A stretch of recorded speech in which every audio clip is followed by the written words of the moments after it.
Dengue ಜ್ವರ ಹಾಗೂ ಚಿಕನ್ಗುನ್ಯಾ ಜ್ವರವು ವೈರಸ್ನಿಂದ ಉಂಟಾಗುತ್ತದೆ. ಹಗಲು ಹೊತ್ತಿನಲ್ಲಿ ಕಚ್ಚುವ ಈಡಿಸ್ ಸೊಳ್ಳೆಯಿಂದ ಡೆಂಗಿ, ಚಿಕನ್ಗುನ್ಯಾ ಒಬ್ಬರಿಂದ ಮತ್ತೊಬ್ಬರಿಗೆ ಹರಡುತ್ತದೆ.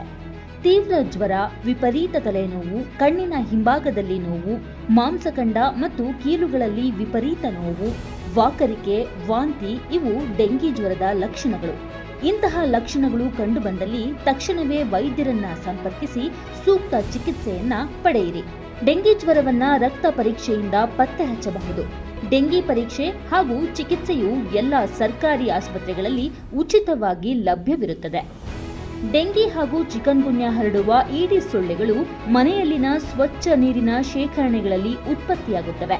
ಆದ್ದರಿಂದ ನಿಮ್ಮ ಮನೆಯಲ್ಲಿನ ತೊಟ್ಟಿ, ಬ್ಯಾರಲ್, ಡ್ರಮ್ಗಳಲ್ಲಿನ ನೀರನ್ನ ವಾರಕ್ಕೊಮ್ಮೆ ಖಾಲಿ ಮಾಡಿ ಸ್ವಚ್ಛಗೊಳಿಸಿ ಪುನಃ ನೀರು ತುಂಬಿಸಬೇಕು ಮತ್ತು ಎಲ್ಲ ನೀರಿನ ಶೇಖರಣೆಗಳನ್ನ ಮರೆಯದೆ ಮುಚ್ಚಿಡಿ.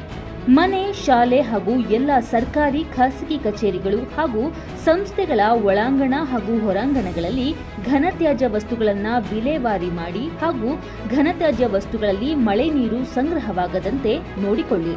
ಹಗಲು ಹೊತ್ತಿನಲ್ಲಿ ವಿಶ್ರಾಂತಿ ಪಡೆಯುವವರು, ವಿಶೇಷವಾಗಿ ವೃದ್ಧರು, ಗರ್ಭಿಣಿಯರು ಹಾಗೂ ಮಕ್ಕಳು ಸೊಳ್ಳೆ ಪರದೆಯನ್ನ ಬಳಸಬೇಕು.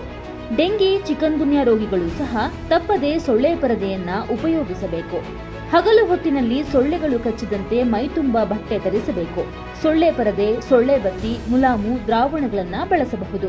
ಈಡಿಸ್ ಲಾರ್ವಾ ಸಮೀಕ್ಷೆಗಾಗಿ ನಿಮ್ಮ ಮನೆಗೆ ಭೇಟಿ ನೀಡುವ ಆರೋಗ್ಯ ಸಿಬ್ಬಂದಿ ಹಾಗೂ ಆಶಾ ಕಾರ್ಯಕರ್ತರಿಗೆ ಸಹಕಾರ ನೀಡಿ. ಅವರ ಸಲಹೆಗಳನ್ನ ಪಾಲಿಸಿ. ಬನ್ನಿ, ಎಲ್ಲರೂ ಒಟ್ಟಾಗಿ ಡೆಂಗಿಯನ್ನ ತಡೆಗಟ್ಟೋಣ.